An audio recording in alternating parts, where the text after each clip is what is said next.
आपके लिए भोलेनाथ कौन है? महादेव एक तत्व है, ऊर्जा है। सावन खास तौर पे क्यों भोलेनाथ के लिए इतना विशेष माना जाता है? पहला कारण तो यह है कि यहाँ से प्रारंभ होता है कि अब शंकर जी की शरण में आ जाओ, क्योंकि कार्यभार उनके हाथ में है। हर व्यक्ति को शिव महापुराण जरूर पढ़नी चाहिए। अपने जीवन में उतार लो तो शिव महापुराण पढ़ना और सुनना सार्थक है। पूरा स्वरूप है उनका, क्या संदेश है? काल के ऊपर भी जो विजय प्राप्त कर ले वो महाकाल। सर्प कौन है? काल। और भोलेनाथ है महाकाल। मस्तक पर चंद्रमा शीतलता का विषय है। भस्म के प्रयोग के पीछे क्या कारण है? भस्म वैराग्य का विषय है। अहंकार एक मद हो जाता है। ये पंच तत्व शरीर है और एक दिन तुझे भी इस मिट्टी में मिल जाना है। 12 ज्योतिर्लिंग हैं, उनकी संख्या अगर मैं कहूँ 12 ही क्यों है? 12 महीनों से लिया गया है। हर एक महीने के ऊपर आधिपत्य उस ज्योतिर्लिंग का है, उस शिव का ही है। शिव परिवार के रूप में भी पूजे जाते हैं और शिवलिंग के रूप में भी पूजे जाते हैं। शिव का ही तत्व है निराकार और एक शिव का तत्व है आकार। जैसा भाव है उस भाव में ही भोलेनाथ प्रकट हो जाते हैं, चाहे वो निर्गुण में हो चाहे वो सगुण। लोग नंदी के कान में कुछ ना कुछ कहते हैं। 5 लोगों के कान में कही हुई बात डायरेक्ट भगवान को नंदी के कान में कहना चाहिए। घर में भी कर सकते हैं या मंदिर में जाके ही शिवलिंग पे ये चीज करनी चाहिए? मंदिर में एक विशेष ऊर्जा होती है भगवान शंकर की शिवलिंग में, और ना जा पाए तो घर में पार्थिव मिट्टी की शिवलिंग बना करके आप। एक मंत्र वो कौन है जो सावन में बिना लाभ भी मिले, जो वो अपने जीवन में चाहते हैं वो सब मिले? ऐसा मंत्र जो हर एक व्यक्ति रोज बोलता है।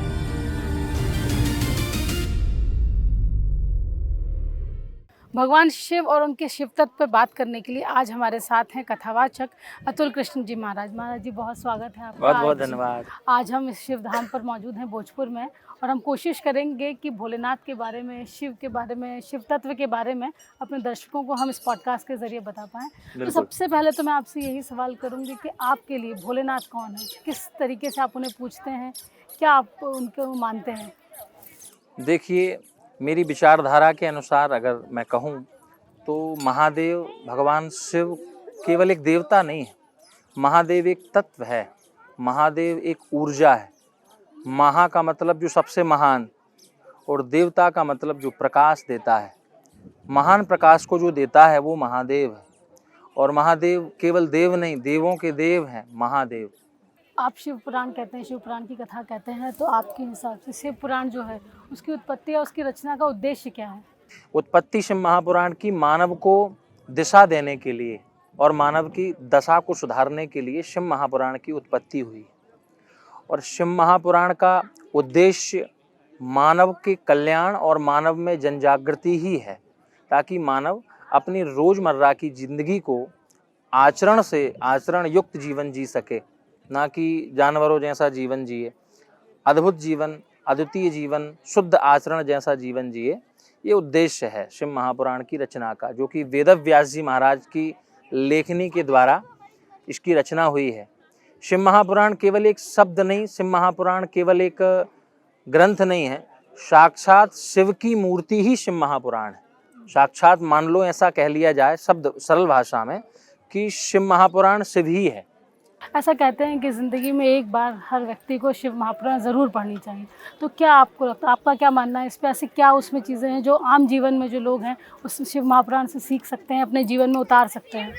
शिव महापुराण, मैंने आपको पहले भी बताया कि शिव महापुराण सुनना या पढ़ना, कई लोग मानते हैं कि शिव महापुराण सुनने से काम बन जाएंगे, मनोकामना पूर्ण हो जाएगी, भविष्य सुधर जाएगा। हमारा शिव महापुराण की कथा सुनने से और श्रवण करने से तात्पर्य यह है कि शिव महापुराण की कथा केवल सुनने मात्र का विषय नहीं है, उसको अपने कानों के द्वारा अपने हृदय में उतारना, कानों के द्वारा अपने जीवन में उतारना ही शिव महापुराण को सुनने का सच्चा मतलब है। नहीं, हमने कथा सुन ली, हमने शिव महापुराण सुन ली, और सुनने के बाद भी उसको हम अपने आचरणों में नहीं उतार पाए, अपने जीवन में उसको उतार नहीं पाए, हम उस कथा को सुनकर के अपने जीवन की रास्ता को नहीं सुधार पाए, तो सुनना और पढ़ने का फिर कोई मतलब नहीं है। अपने जीवन में उतार लो तो शिव महापुराण पढ़ना और सुनना सार्थक है। भोलेनाथ के स्वरूप की बात कर लेते हैं, जो वर्णन जो हम देखते हैं तस्वीरों में भी, कि उनके गले में जो है सर्प विराजित है, जटाओं में माँ गंगा का स्थान है, तो ये जो पूरा स्वरूप है उनका, उसको शिव महापुराण में किस वर्णन किया गया है, उसका किसका क्या संदेश है? बहुत सुंदर और बहुत गहरा प्रश्न है। सबसे पहला तो भगवान शंकर के माथे पे गंगा विराजमान है, जटाजूट गंगा। गंगा विराजमान का तात्पर्य है भगवान शंकर अपने माथे पर गंगा धारण, गंगा का स्वभाव है ठंडा, शीतल होती है गंगा। मानो महादेव ने हमें मस्तक पर गंगा धारण करके ये बताया कि हे मानव, जिस प्रकार हमने अपने मस्तक पर गंगा को धारण कर रखा है, ऐसे ही हम शीतल हैं, ऐसे ही मानव को किसी भी परिस्थिति में, किसी भी संकट में, विपत्ति में, आपत्ति में अपने धैर्य को नहीं खोना चाहिए। उसको अपने माथे को यानी बुद्धि को ठंडा रखना चाहिए, धैर्य रखना चाहिए। और आज की भाषा में अगर कहूँ तो आजकल लोग कहते हैं कि तूने अपनी पत्नी को माथे पे चढ़ा लिया बहुत। तो जो गंगा है वो भगवान शंकर की पत्नी ही है। भगवान शंकर ने अपने मस्तक पर जब अपनी पत्नी को विराजमान कर लिया तो ये तो फिर आज की भौतिक दुनिया है। दूसरा आपने पूछा गले में सर्प क्यों? गले में सर्प रखने का मतलब भगवान शंकर का यह है कि नकारात्मकता को दूर करना। और भगवान महादेव ने ये बताया कि महादेव महाकाल है, काल के ऊपर भी जो विजय प्राप्त कर ले वो महाकाल है। सर्प कौन है? काल। और भोलेनाथ है महाकाल। भगवान शिव ने कहा कि जिस काल को भी मैं अपने गले में धारण किए हुए हूँ, काल की जो गति है उसको भी मैं अपने हृदय में, अपने गले में मैंने धारण कर रखा है, इसलिए वो महाकाल है। उन्होंने बताया कि काल चक्र का बहुत विशेष महत्व होता है, समय का बहुत सदुपयोग करना। तीसरा मस्तक पर चंद्रमा शीतलता का विषय है। भगवान शंकर ने हमें शीतल रहने का भाव दिया है कि शीतल रहना चाहिए मानव को। जी महाराज जी, महादेव के स्वरूप की बात तो हमने कर ली। महादेव का ही एक स्वरूप महाकाल भी है जो उज्जैन में विराजित है। दुनिया भर से जहाँ श्रद्धालु पहुँचते हैं, जहाँ की जो भस्म आरती है इसका बड़ा महत्व है। तो ये जो महादेव की, महाकाल की जो आरती है, इसमें भस्म के प्रयोग के पीछे क्या कारण है, क्या महत्व है उसका? देखिए, भस्म वैराग्य का विषय है। भगवान शंकर वैरागी हैं जी। सबसे पहला तो महाकाल का तात्पर्य है जो काल के ऊपर भी विजय को प्राप्त कर ले वो महाकाल। अकाल मृत्यु वो मरे जो काम करे चांडाल का, और काल उसका क्या बिगाड़े जो भगत हो महाकाल का। काल के ऊपर भी विजय प्राप्त कर ली जिनने, वो देवता है महाकाल। भस्म आरती का तात्पर्य है कि जब भगवान शंकर को भस्म अर्पित की जाती है तो भस्म वैराग्य का विषय है। हमारे पास जो ऐश्वर्य है, जो संपत्ति है, जो धन है, उसका हमें अहंकार, एक मद हो जाता है। उस मद को दूर करने के लिए भगवान शंकर ने अपने ऊपर भस्म अर्पित करवाई कि हे मानव, ये पंचतत्व शरीर है, पंचभौतिक मिट्टी है, और एक दिन तुझे भी इस मिट्टी में मिल जाना है, और वह मिट्टी मेरे ऊपर अर्पित की जाएगी। और मिट्टी भी किसकी होगी? जिसकी वाणी पर भगवान राम का नाम होगा, क्योंकि राम का नाम जीवन में व्यक्ति बोले अथवा ना बोले, एक समय ऐसा आता है जब व्यक्ति राम का नाम बोलता है, चार कंधों पर ले जाते समय राम नाम सत्य बोलता है।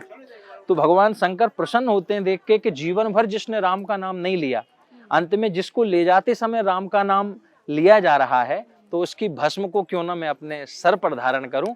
तो भगवान उस राम नाम की याद में भोलेनाथ उस भस्म को अपने ऊपर अर्पित करते हैं, और व्यक्ति के अहंकार को दूर करने के लिए, मद को दूर करने के लिए भगवान ने भस्म धारण की अपने। जी, हम महाकाल की बात कर रहे हैं जो कि 12 ज्योतिर्लिंगों में से एक माना जाता है।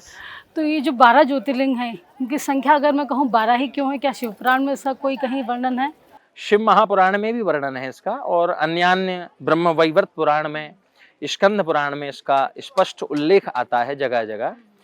12 ही क्यों? 13 भी हो जाती, 14 हो जाती, 21 शिवलिंग हो जाती, किंतु 12 इसलिए 12 ज्योतिर्लिंग का तात्पर्य 12 महीनों से लिया गया है। या ये मान लिया जाए कि सूर्य की उन आदित्यों से 12 की संख्या ली गई है। 12 माहों से जो हिंदी के देख लिए जाएं तो हिंदी के 12 माह होते हैं, चैत्र वैशाख जेठ आषाढ़ श्रावण भादो। तो मानो हर एक महीने के ऊपर आधिपत्य उस ज्योतिर्लिंग का है, उस शिव का ही है, इसलिए 12 की संख्या दी गई है। अच्छा, महादेव की जब हम बात कर रहे हैं तो और भी जैसे अभी भगवान श्री राम की बात हो रही थी, कृष्ण की बात हो रही थी, तो उनका एक निर्धारित स्वरूप है लेकिन एकमात्र भोलेनाथ ही ऐसे हैं जो माता पार्वती के साथ भी पूजे जाते हैं, शिव परिवार के रूप में भी पूजे जाते हैं और शिवलिंग के रूप में भी पूजे जाते हैं, महाकाल के रूप में भी उनकी पूजा होती है। तो ये अलग अलग जो उनके रूप हैं, इनके बारे में थोड़ा सा बताएंगे आप कि शिव महापुराण क्या कहता है इनके अलग अलग स्वरूपों पे? भगवान शिव अनादि है, भगवान शिव निराकार है। सबसे पहला स्वरूप भगवान शंकर ने निराकार रूप में प्रकट किया, जिसकी एक शिव महापुराण में बहुत अद्भुत कथा आती है। ब्रह्मा और विष्णु जी का एक बार आपस में विवाद हो गया कि मैं बड़ा, विष्णु जी ने कहा मैं बड़ा। तो उस विवादों के घेरे में भगवान शंकर को खड़ा किया गया कि आप फैसला करो, हम दोनों में बड़ा कौन। आजकल संसार में देखा जाए तो बड़े की ही लड़ाई है, आदमी केवल अपने बड़प्पन में ही लड़ रहा है, मैं बड़ा मैं बड़ा मैं बड़ा। भगवान शंकर ने इस बात को खंडन करने के लिए, सिद्ध करने के लिए एक ज्योतिर्लिंग उत्पन्न की, सबसे पहली, जिसको स्वयंभू शिवलिंग कहते हैं, जो सिद्धनाथ टेम्पल के नाम से जाना जाता है। आज भी आप गूगल पर डालेंगे, गूगल पर सर्च करेंगे तो सिद्धनाथ टेम्पल अरुणाचल प्रदेश में स्थित है, अरुणाचल प्रदेश के जंगलों में, जहां आज भी उस समय की शिवलिंग प्रकट है, जो निर्गुण निराकार है, जिसके ना तो आदि का पता है ना जिसके अंत का पता है। भगवान ब्रह्मा और विष्णु के उस विवाद को दूर करने के लिए, खत्म करने के लिए भगवान शंकर ने उस ज्योति को प्रकट किया। तो पहला स्वरूप तो भगवान शिव का है निर्गुण निराकार, बिल्कुल, जो लिंग रूप में है, पिंडी रूप में है। लिंग कोई इंद्री नहीं है, लिंग का मतलब होता है ज्योति, लिंग का मतलब होता है भगवान का एक तत्व। शिव का ही तत्व है निराकार, और एक शिव का तत्व है आकार। आकार में जिनने अपने भक्तों के लिए आकार ले लिया। भगवान शंकर का एक मुख नहीं है, हमने ज्यादातर देखे हैं एक मुख है भगवान शंकर, त्रिशूल लिए, डमरू लिए, नंदी पर बैठे हैं, पार्वती के साथ विराजमान है। भगवान शंकर के 5 मुख हैं, आरती में गाते हैं लोग पंचानन। शिव महापुराण में स्पष्ट वर्णन है भगवान शंकर के 5 मुख हैं, एक पूर्व में, एक पश्चिम में, एक उत्तर में, एक दक्षिण में, एक ऊर्ध्व ऊपर की तरफ, 5 दिशाओं में भगवान शिव देख रहे हैं। पंचानन आरती गाते हैं आप लोग, एकानन चतुरानन पंचानन राजे, वो पंचानन भगवान शंकर हैं। अच्छा जी। तो निर्गुण निराकार के रूप में भी भगवान शिव की पूजन होती है, सगुण साकार रूप में भी, और व्यक्तिगत रूप से मेरी विचारधारा को अगर मैं कहूं तो भक्त का जैसा भाव है उस भाव में ही भोलेनाथ प्रकट हो जाते हैं, चाहे वो निर्गुण में हो चाहे वो सगुण में हो। जी, मुझे लगता है आरती तो भोलेनाथ के सब गाते होंगे, लेकिन उसका अर्थ आज लोगों को समझ में आएगा कि उसका अर्थ क्या है। जी महाराज जी, हम भोलेनाथ के स्वरूप की बात कर रहे थे, उनके निराकार स्वरूप की, उनके साकार स्वरूप की। तो मैं चाहूँगी कि दर्शकों को आप आज ये बात थोड़ा सा उनको समझाएं, क्योंकि इस तरीके का भ्रम है कि कुछ लोग कहते हैं कि शिवलिंग की पूजा घर पर होनी चाहिए, कुछ लोग कहते हैं कि शिव परिवार की, अगर आपको घर में सुख शांति चाहिए तो शिव परिवार को एक साथ पूजिए। तो किन परिस्थितियों में शिवलिंग की पूजा करनी चाहिए, किन परिस्थितियों में पूरे शिव परिवार की, या सिर्फ भोलेनाथ की का जो अकेले का फोटो होता है, अकेले की मूर्ति है, उसकी पूजा होनी चाहिए? देखो, बहुत अच्छा प्रश्न है आपका। घर में शिवलिंग रखना चाहिए कि नहीं, या सिर्फ परिवार सहित? शिव महापुराण की दृष्टि से अगर देखा जाए तो शिव महापुराण में शिवलिंग की जो महिमा है अद्भुत है, अद्भुत महिमा है शिवलिंग की। शिवलिंग की पूजन तुरंत फल प्रदान करती है। और घर में रखने की बात तो एक पहले कोई आए थे जो भी रहे हों, उन्होंने कहा घर से शिवलिंग निकाल दो, नहीं तो विनाश हो जाएगा, नहीं तो ऐसा हो जाएगा, ऐसा हो जाएगा। तो देखो, किसी भी प्रकार की भ्रांतियों में पड़ने की आवश्यकता नहीं है, हमारे शास्त्रों की, वेदों की बातों को मानना चाहिए। अब बात उस बात पर आते हैं, आपने कहा किस सगुण की पूजा करें कि निर्गुण यानी शिवलिंग की।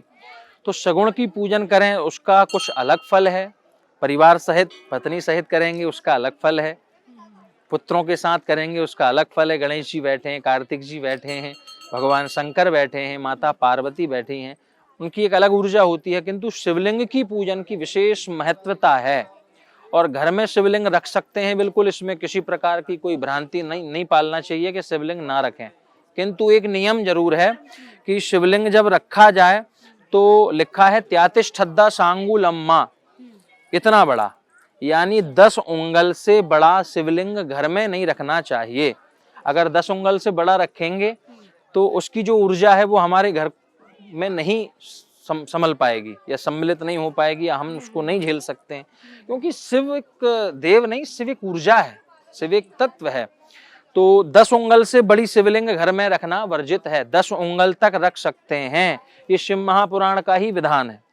और मंदिर में स्थापित कर रहे हैं शिवलिंग को, तो वो भी शिव महापुराण में ही लिखा है कि आप कितनी भी बड़ी शिवलिंग विराजमान कर सकते हैं, सेवा और भाव के ऊपर है, आपकी जैसी सेवा। जैसे कि भोजपुर मंदिर में, आज हम भोजपुर मंदिर में हैं, तो भोजपुर मंदिर की जो शिवलिंग का आकार है वो अद्वितीय है, अद्भुत है, एक विशाल आकार है, जिसको दूर दूर से लोग देखने आते हैं। अभी एक भैया मिले थे मुझे, वो कह रहे थे नागपुर से आए दर्शन करने।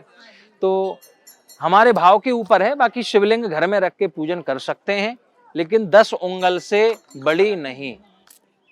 एक इस बात को लेकर भी बड़ी भ्रांति होती है कि शिवलिंग पर क्या चढ़ाएं क्या ना चढ़ाएं, धतूरा चढ़ाएं, भांग चढ़ाएं, और भांग चढ़ाने का जो बड़ा विशेष महत्व माना जाता है, और लोग जिसके भक्त हैं वो कई आपने देखा होगा, फिर वो भांग और जो दूसरे नशे होते हैं उनको भी भोलेनाथ का भक्त कह के बड़ा बड़ा अच्छे तरीके से उसको ऐसे बताते हैं, जैसे बहुत अच्छी बात है ये। तो मैं चाहती हूँ कि ये जो मिथ है, ये जो लोगों में गलत धारणा है कि हम भोलेनाथ के भक्त हैं इसलिए हम नशा कर सकते हैं, उसके पीछे का मुझे थोड़ा सा कारण बताइए और लोगों को स्पष्ट कीजिए। बहुत अच्छी बात है, आज कई लोगों का भ्रम टूट जाएगा इस बात से। शिव महापुराण के अनुसार मैं आपको बताऊं, शिव महापुराण में 7 संहिताएं हैं, 24,000 श्लोक हैं, एक एक श्लोक का पाठ कर चुका हूं, केवल ये ढूंढने के लिए कि लिखा कहाँ है कि शंकर जी के भक्त को भांग और गांजा पीना चाहिए। आज तक मुझे उन 24,000 श्लोक और 7 संहिताओं में ये नहीं मिला कि हमें भांग, शंकर जी के भक्त को गांजा पीना चाहिए या भांग खाना चाहिए। शिव महापुराण में तो ऐसा कुछ नहीं लिखा है, किंतु लोग शिवरात्रि पर श्रावण मास में सोमवार को अभी आ रहा है श्रावण, तो श्रावण में लोग भांग बटवाते हैं कि अरे भोले के भक्त हैं भांग पियो। कई लोग गंजेड़ी गांजा पी के कहते हैं हम तो भोले के भक्त हैं। कहीं भी शिव महापुराण में नहीं लिखा है कि भगवान शिव ने नशा किया हो। भगवान शिव नशा करते हैं, किंतु वो राम नाम का नशा करते हैं। आज तक भांग का नशा नहीं किया है, ना गांजे का नशा किया है। हालांकि भगवान शंकर पर भांग चढ़ाई जाती है, स्नान कराया जाता है। उसका एक तथ्य है, कारण है कि जब भगवान शंकर ने समुद्र मंथन के दौरान विष निकला, तो उस विष को ग्रहण करने लगे भगवान शंकर।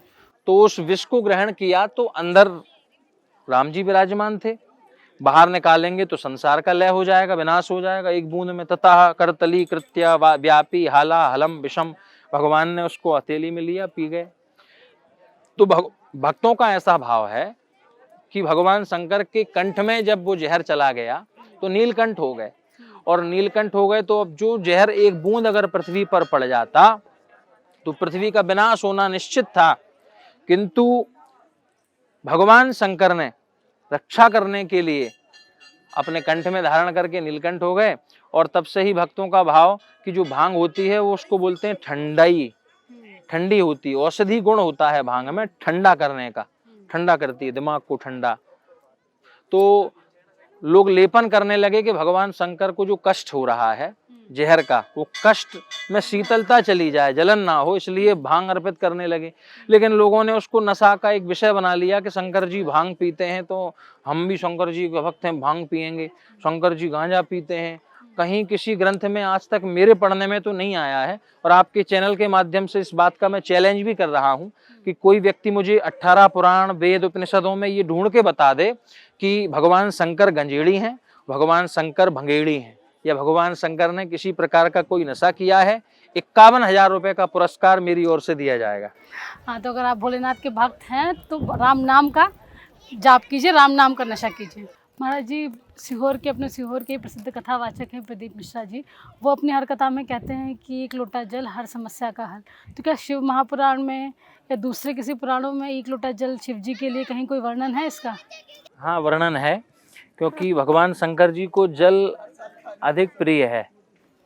जल जल के चढ़ाए जमलोक से उबार देत, चंदन के चढ़ाए चक्रवर्ती कर देते हैं। भगवान शंकर भाव के देवता हैं। आपका भाव जितना निर्मल होगा, भगवान शंकर से आपकी कनेक्टिविटी, आपका जुड़ाव उतना ही होगा। जैसे एक लोटा जल हर समस्या का हल, हो सकता वो एक लोटा जल आपका समस्या का हल ना कर पाए, किंतु जो भाव आपका भगवान शंकर से उस लोटे के जल में जुड़ गया है, आपने अपनी सारी समस्याएं भरी, आपका मन का जो भाव है उस लोटे में भरा पानी के रूप में वो भगवान शंकर को समर्पित करा है। क्योंकि भगवान शंकर सब स्वीकार कर लेते हैं। जब समुद्र मंथन हुआ तो 14 रत्न निकले, अमृत निकला तो देवताओं में लड़ाई हो गई, अमृत हम पिएंगे, असुर बोले हम पिएंगे। लक्ष्मी जी निकली तो नारायण ने ले ली, उच्चश्रवा घोड़ा निकला तो राजा बलि ने ले लिया, शंख निकला भगवान विष्णु ने ले लिया, पारिजात वृक्ष निकला स्वर्ग चला गया, विष कोई लेने को तैयार नहीं हुआ तो वो विष भगवान शंकर ने ग्रहण किया। ततः करतली कृत्य व्यापी हाला हलम विषम अभक्षयन महादेवा कृपया भूत भावना। अंजलि बना करके विष पी गए भगवान। प्रभु भोलेनाथ नकारात्मकता को पी जाते हैं, हमारे कष्टों को पी जाते हैं, हमारे दुख दरिद्रता को ग्रहण कर लेते हैं। ऐसे देव हैं जिनका एक नाम है हर। तो एक लोटा जल चढ़ाना तो बहुत अनिवार्य है ही, क्योंकि जल के चढ़ाए जमलोक से उबार देश।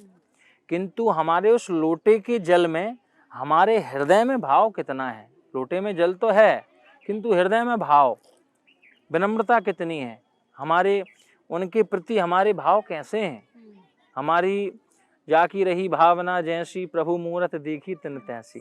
जिसकी जैसी भावना होती है उसका वैसा फल होता है। देखिए एक बात आज मैं आपसे करूं, भगवान के मंदिर में जाके तो व्यक्ति भाव दिखाता ही है। भाव तो जब मालूम चलते हैं जब मंदिर के दरवाजे से बाहर निकल आता है कि मन में भाव चल रहा है कि काट चल रही है।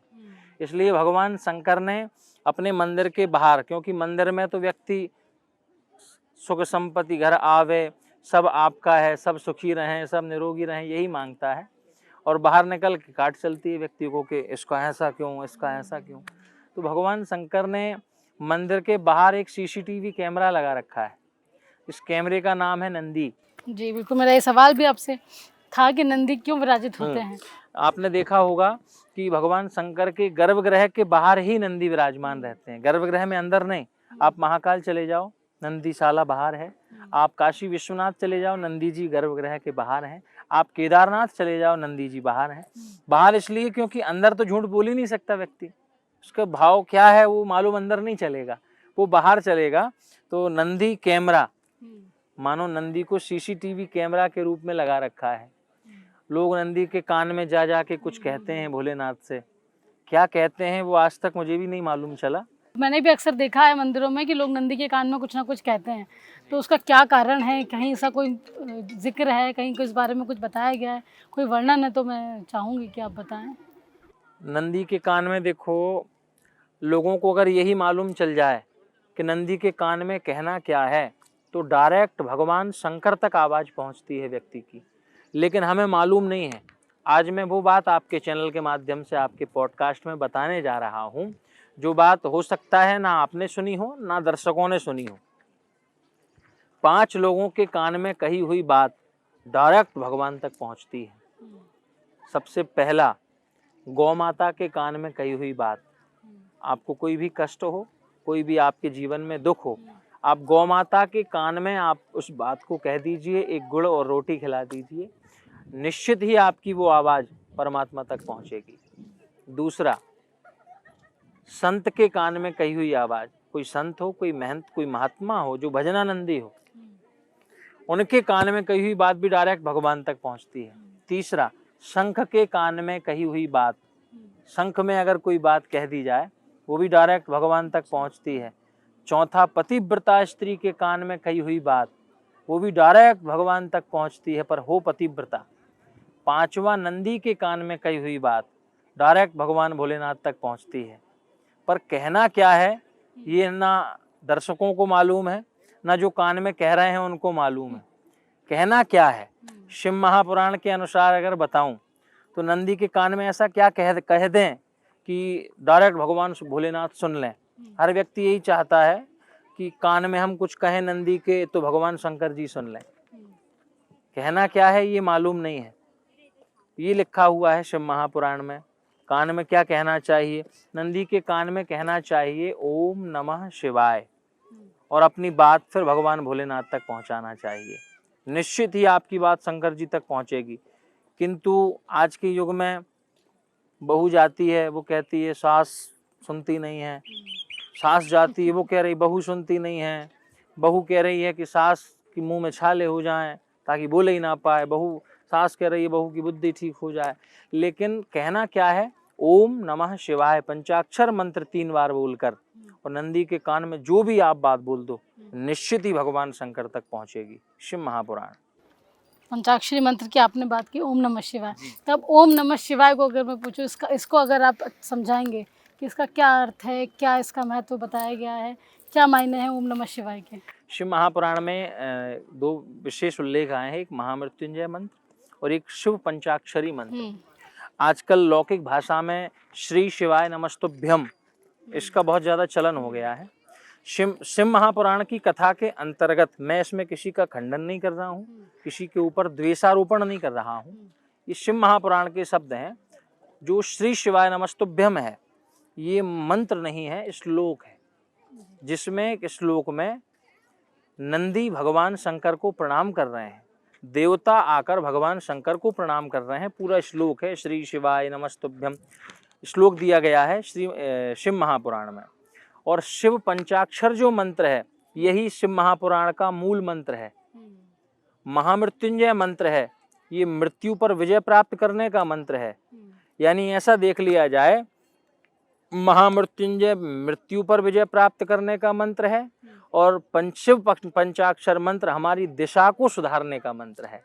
अगर हम प्रतिदिन एक माला ओम नमः शिवाय यानी शिव पंचाक्षर मंत्र की कर लें तो निश्चित ही भगवान शिव की कृपा प्राप्त होती है। बिल्कुल, हम भाव की बात भी कर रहे हैं लगातार, लेकिन आज की जो इतनी बिजी लाइफ है लोगों की, खासतौर पे जो हमारे युवा वर्ग हैं, उनका तो मुझे लगता है अपने माता पिता, अपने रिश्तों पर ही भाव नहीं है उनको लेके। हम देखते हैं आजकल जो समाज में घटनाएं होती हैं, अपराध होते हैं, तो जहाँ जिस युग में माता पिता के प्रति भाव नहीं है, भाई बहन के प्रति भाव नहीं है, तो वहाँ भोलेनाथ के प्रति भाव कैसे जागृत होगा?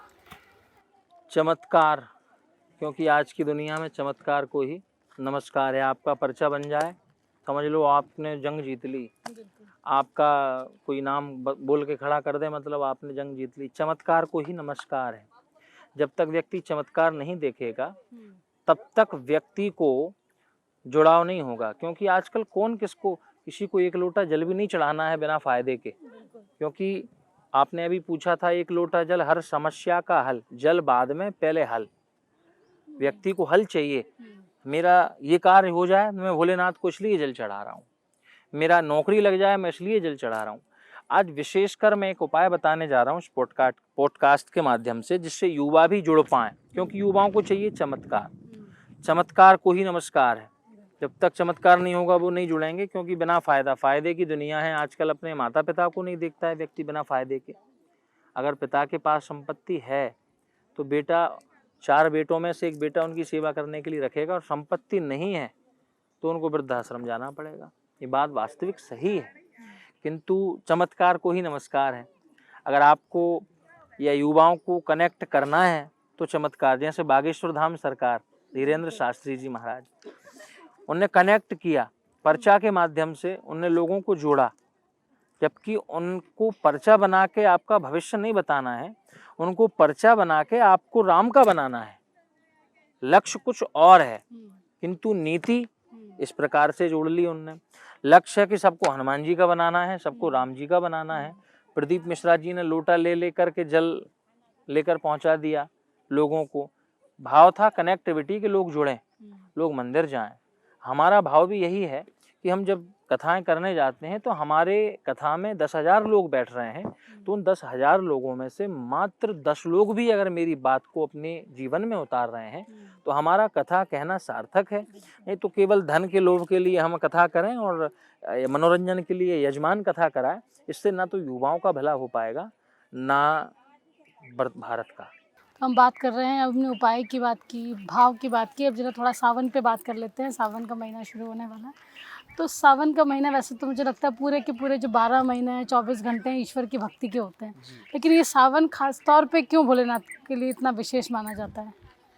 बहुत अच्छा प्रश्न है। भोलेनाथ प्रकृति के देवता हैं। श्रावण माह में आपने देखा पूरी प्रकृति हरी भरीमय हो जाती है, वर्षा ऋतु प्रारंभ हो जाती है, मंद मंद वर्षात होती है। वातावरण में एक अद्भुत सा बदलाव हो जाता है। भगवान शिव प्राकृतिक के देवता हैं, प्रकृति ही भगवान है, प्रकृति ही शिव है। वैसे तो अन्य समय में 12 महीने ही शिव की आराधना का विशेष महत्व है, किंतु इसके 2 कारण मैं आपको बताऊं। सबसे पहला कारण तो यह है, आषाढ़ मास की देवशयनी एकादशी जो हो गई है, पूर्ण हो गई है, देवशयनी एकादशी, देवता सो गए, यानी भगवान विष्णु अपनी शयन मुद्रा में चले गए। तो अब पृथ्वी का कार्यभार कौन संभालेगा? भगवान शिव। तो वो कार्यभार भगवान शंकर को सौंप करके और भगवान विष्णु शयन मुद्रा में चले गए।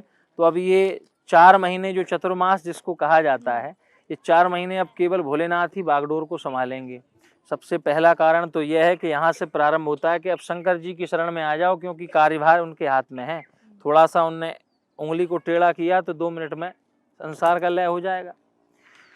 और दूसरा कारण यह है कि भगवान शंकर जिस समय समुद्र मंथन हो रहा था, भगवान शंकर ने विष ग्रहण किया, तो भगवान शिव को कंठ में पीड़ा हुई।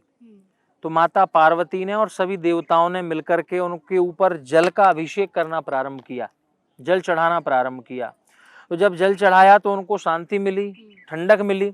इसलिए श्रावण के महीने में भगवान शंकर को जल चढ़ाया जाता है, अन्य वस्तुएं अर्पित की जाती हैं, क्योंकि भगवान शंकर जागृत अवस्था में इस श्रावण मास में होते हैं, पृथ्वी पर ही विचरण करते हैं। भगवान शंकर अपने भक्तों का हालचाल जानने के लिए भगवान शंकर पृथ्वी पर आते हैं।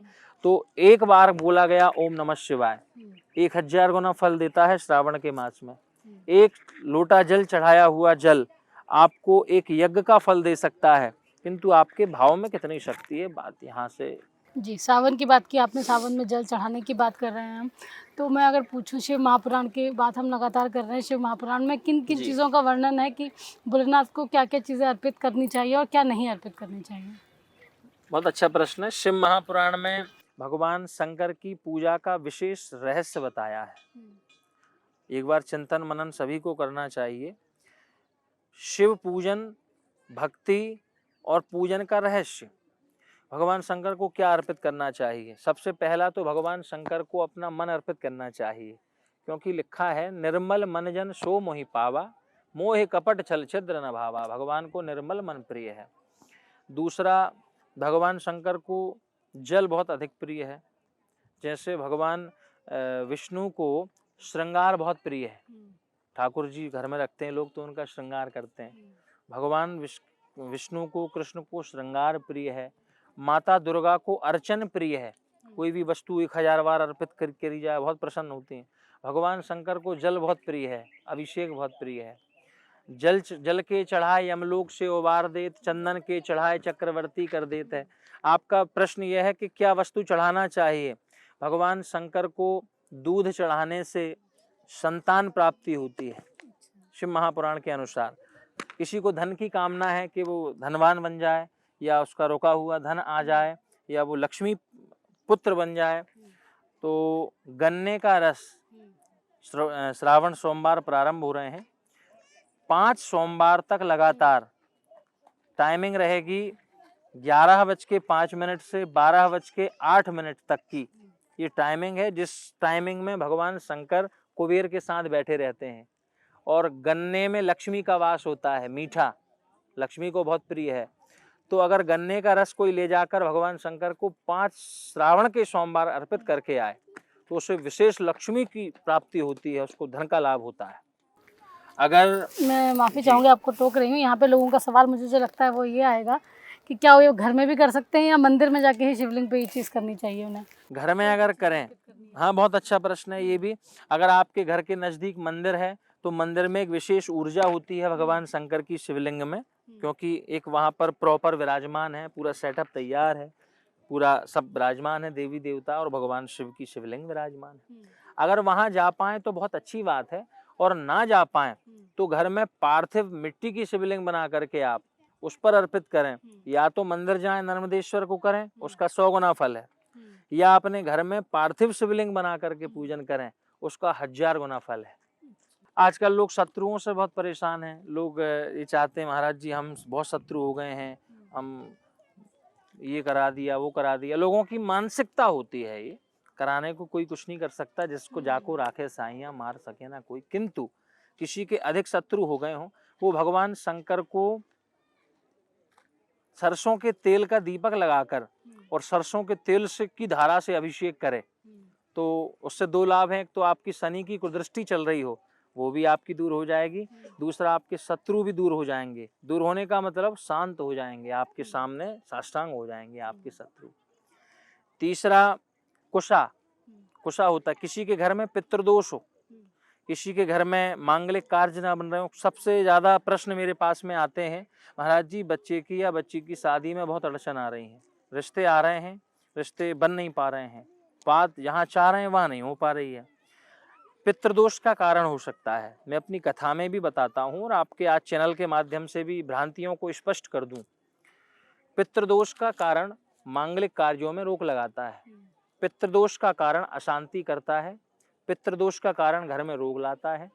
आप श्रावण मास में 3 सोमवार तक, लगातार 3 सोमवार तक, यानी एक सोमवार से प्रारंभ करें और सप्ताह में एक सोमवार पड़ेगा, यानी 21 दिन तक लगातार अगर कोई भगवान शंकर के मंदिर में जाके या अपने घर में शिवलिंग है उस शिवलिंग को आप, कुशा होता है, कुश बाजार में मिल जाता है, कुशा जिसको कुशा की आसन या कुशा आता है जिससे पितरों को पानी दिया जाता है, वो कुशा ले आएं और कुशा को डालकर लोटे में और उसमें थोड़े से चावल डालकर, थोड़ा सा दूध डालकर भगवान शंकर को 3 धार में अर्पित करें, ओम नमः शिवाय कहकर और अपनी मनोकामना बोलकर कि हे भोलेनाथ, अगर हमारे घर में पितृदोष हो, मांगलिक कार्य में अड़चन आ रही हो, तो भोलेनाथ हमारे इस कार्य को 21 दिन तक लगातार श्रावण में इस उपाय को कर लें। केवल जल चढ़ाने मात्र के, कुशा जल चढ़ाने मात्र से आपका पितृदोष नष्ट हो जाएगा।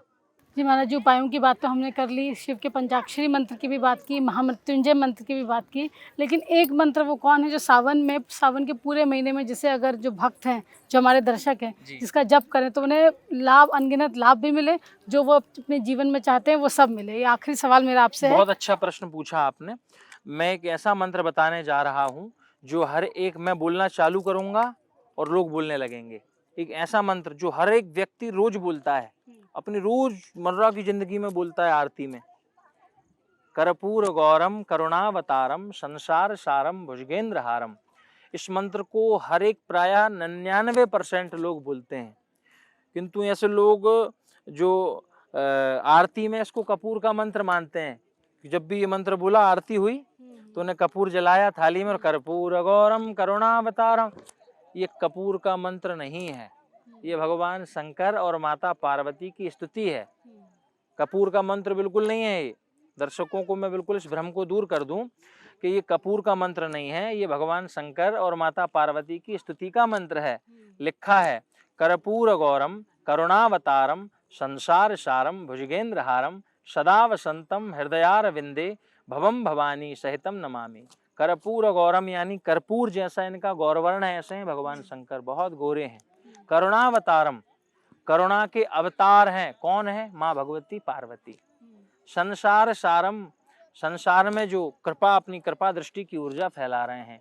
भुजगेंद्र हारम, जिनने भुजगेंद्र यानी सर्प का हार पहन रखा है। सदा वसंतम हृदयारविंदे, जो सदैव हृदय में वास कर रहे हैं। भवम भवानी सहितम नमामि, ऐसे भगवान शंकर और माता पार्वती को प्रणाम करता हूँ। इसके बाद में भी एक लाइन है जिसको 99 नहीं 100%, 99% लोग इसको असत्य यानी गलत पढ़ते हैं। मंदार माला कुलतालिकाए कपाली माला चशिशे खराए दिगंबराए च दिगंबराए। आपने सुना तो होगा, दिगंबराए च दिगंबराए नमः शिवाय च नमः शिवाय। लोग 99% लोग, संसार के जो लोग नहीं जानते, वो उसको गलत पढ़ते हैं। लिखा है मंदार माला, मंदार के पुष्प धारण किए हुए हैं। कौन? भगवान शिव, माता पार्वती। कपाल माला, कपालों की माला भगवान शंकर ने धारण कर रखी है। शशि शेखराय, मस्तक पर शेखर यानी शशि शेखर चंद्रमा विराजमान है। दिगंबराय, दिगंबर है भगवान शंकर, जिसको दिगंबर रूप कहा जाता है। च दिगंबराय, भगवान शंकर और माता पार्वती की स्तुति हो रही। दिगंबर भगवान शिव हैं और फिर कह दिया च दिगंबराय, च दिगंबराय नहीं है, वो है च दिव्यंबराय। भगवान शंकर दिगंबर हैं और माता पार्वती दिव्य अंबर हैं, जिनके दिव्य आभूषण पहने हुए हैं। अगर हम कह देंगे दिगंबराय च दिगंबराय, अगर भगवान शिव दिगंबर यानी नग्न होके आए और माता पार्वती भी नग्न होकर आए, अगर हमने माँ को नग्न होकर बुला लिया तो नग्न अवस्था में माँ फिर शीतल यानी कोमल स्वभाव में नहीं, वो चंडी रूप धारण करके आएगी और आपका सर्वनाश कर देगी। इसलिए दिगंबराय च दिव्यंबराय नमः शिवाय च नमः शिवाय। तो सबसे पहला तो ये मंत्र कर्पूर का नहीं है बिल्कुल भी, और दूसरा ये भगवान शंकर और माता पार्वती की स्तुति का मंत्र है। आप शंकर की पूजा में इस मंत्र को अवश्य बोल सकते हैं। जब भी आप भगवान शंकर और माता पार्वती का ध्यान करें, आपको याद करने की आवश्यकता भी नहीं है। 90% लोगों को याद रहता है, लेकिन शुद्ध बोलें।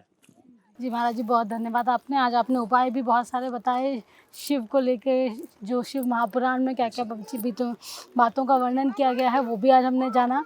तो बहुत धन्यवाद हमें समय देने के लिए। बहुत बहुत धन्यवाद। तो देखा आपने, आज हमने शिव महापुराण के जरिए कई सारी चीज़ें, जो कई आपके मन में भ्रांतियाँ भी होंगी, कई तरीके की जो चीज़ें थी उन्हें हमने आज यहाँ पे महाराज जी के ज़रिए आपको सही राह दिखाने की, शिव भोलेनाथ के बारे में बताने की, और भोलेनाथ के कई उपाय भी हमने आपको बताए हैं तो इस पॉडकास्ट के ज़रिए।